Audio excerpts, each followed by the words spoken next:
Selamat petang, selamat bergabung di iNewsroom. Di sini kita akan bahas isu-isu yang fenomenal, kontroversial dan krusial yang menjadi sorotan bersama saya, Abraham Silaban. Pemirsa, tidak memiliki izin keramaian parade layang-layang raksasa dibubarkan petugas. Pembubaran berdasarkan aturan PPKM level 3 yang masih berlaku di Jember, Jawa Timur. Kemeriahan parade layang-layang raksasa di lapangan desa Kelatakan Tanggul, Jember, Jawa Timur serentak bubar setelah petugas datang. Petugas meminta warga menurunkan layang-layang dan membubarkan diri. Selain tak mengantongi izin, kegiatan juga dinilai melanggar aturan PPKM level 3 yang berlaku dan menciptakan kerumunan. Panitia penyelenggara diamankan di kantor Polsek Tanggul untuk dimintai keterangan dan pertanggungjawaban.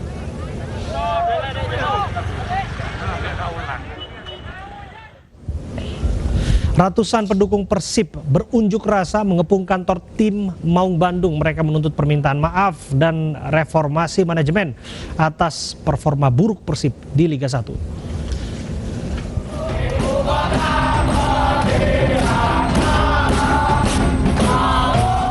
Ratusan pendukung Persib atau yang dikenal dengan sebutan Bobotoh menggeruduk markas tim Maung Bandung pada Minggu sore.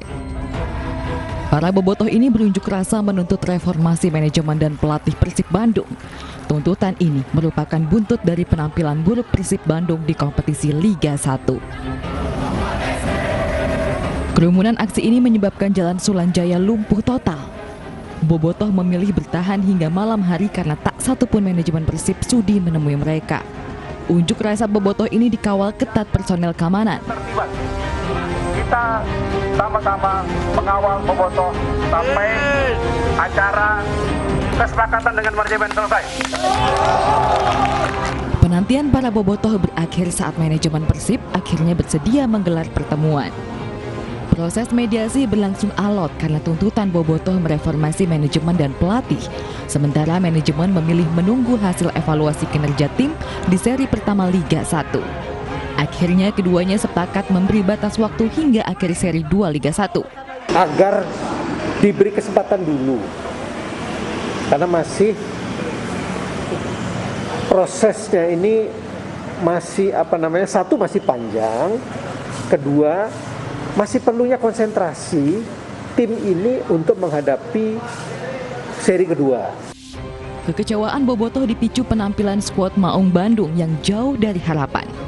Selama mengarungi seri pertama Liga 1, tim besutan Robert Reni Albert ini hanya menorehkan 2 kemenangan dan 4 hasil imbang.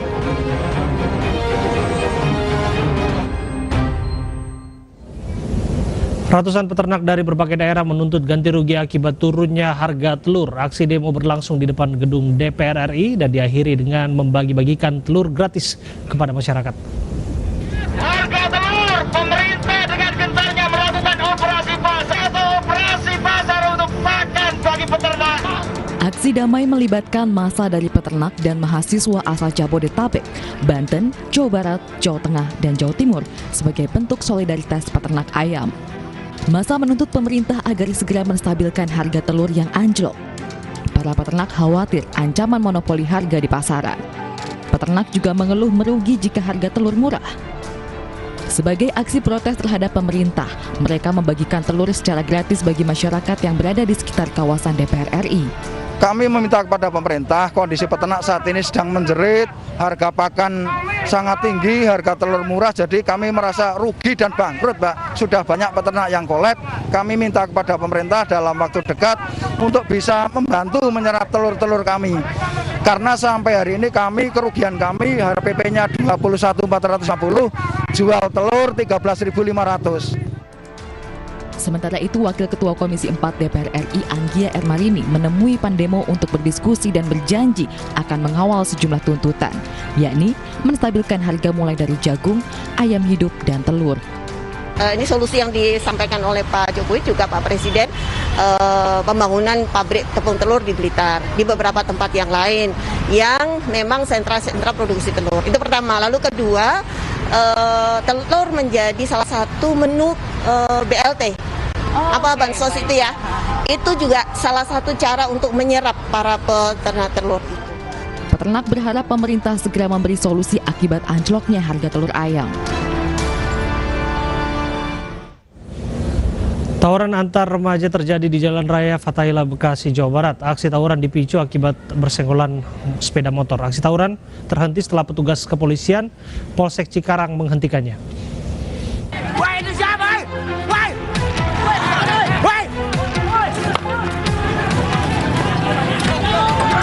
Tawuran antar remaja terjadi di Jalan Raya Fathahillah, Bekasi, Jawa Barat pada Senin dini hari. Tawuran terjadi antara warga Kalijaya, Cikarang Barat dengan warga Tanah Baru, Cikarang Utara. Kedua massa yang didominasi para remaja saling serang dengan menggunakan batu dan benda seadanya.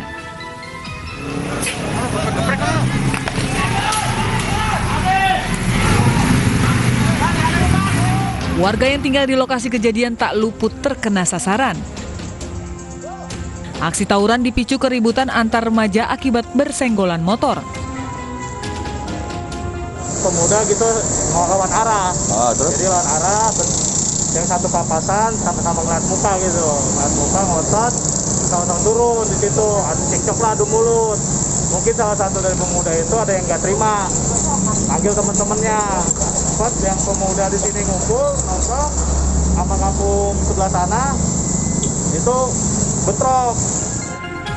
Aksi tawuran berhenti setelah petugas kepolisian dari Polsek Cikarang Utara tiba di lokasi kejadian dan membubarkan tawuran tersebut.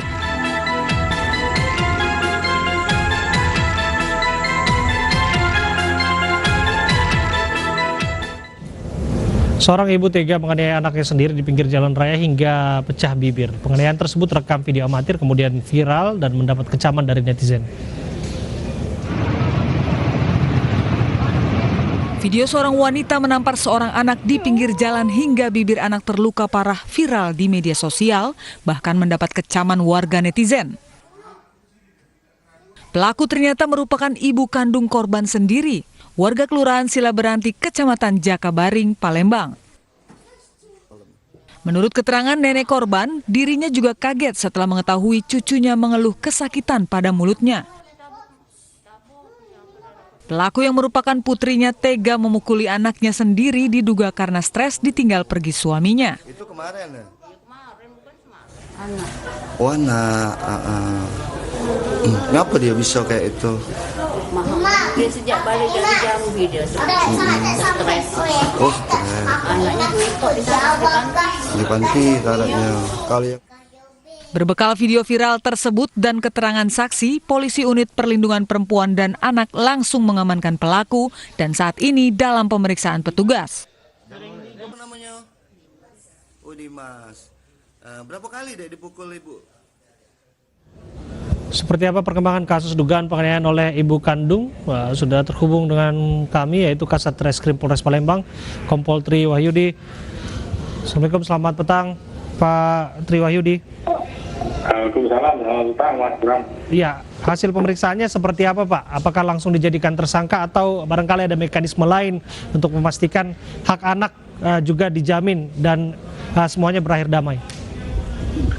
Betul sekali, jadi untuk tadi dari pagi sudah kita lakukan gelar perkara untuk penetapan pasal yang tepat untuk terhadap pelaku dan juga kami akan menindaklanjuti terhadap pemeriksaan psikologi ya, psikologi dan kesehatan terkait kejiwaan dari si pelaku yang kita akan koordinasikan kalau psikologi dengan Polda Sumatera Selatan dan kalau untuk kejiwaan dokter di Rumah Sakit Nadi Bahar untuk memastikan apakah ada gangguan kejiwaan atau tidak dari pelaku. Karena kalau dari riwayatnya pelaku memang baru beres rehabilitasi di Jambi terkait penggunaan narkoba. Tapi untuk lebih lanjutnya lagi, kalau untuk penetapan tersangka sudah jelas dia sebagai tersangka, untuk pasal yang kita kenakan pun juga sudah jelas. Jadi pelaku yaitu ibu korban punya riwayat pengguna narkoba. Apakah ini terkait dengan pengungkapan kasus narkoba atau memang secara mandiri ketergantungan berusaha untuk melepaskan narkoba? Jadi untuk riwayatnya dia pernah direhab itu di Jambi, bukannya di Sumatera Selatan. Ada riwayatnya 3 bulan dia rehabilitasi di BNN Jambi. Kemungkinan juga memang karena tertangkap penyalahgunaan narkoba. Kalau boleh kita tahu Pak alasannya apakah betul karena ditinggal suami atau barangkali ada alasan lain yang kita tidak pernah ketahui? Untuk saat ini memang sudah kita ibaratnya interogasi ataupun BAP-nya secara baik dengan persuasif juga, kita bujuk, kita memang untuk salah satu alasan yang memang yang dia sampaikan hanya itu, dia stres atau depresi karena ditinggal oleh suaminya. Oke, korban ini anak satu-satunya, Pak Tri? Iya, betul. Oke, nah bagaimana pendampingan kepada anak? Untuk pendampingan terhadap anak kita sudah minta juga dari dinas sosial dan untuk dinas terkait kita sudah dampingi, dan kebetulan nenek korban juga ada itu juga, karena nenek korban juga tidak tahu bahwa si cucunya ini diajak kerja lah istilahnya ya, untuk disuruh minta uang di malam hari, dari siang sampai malam hari.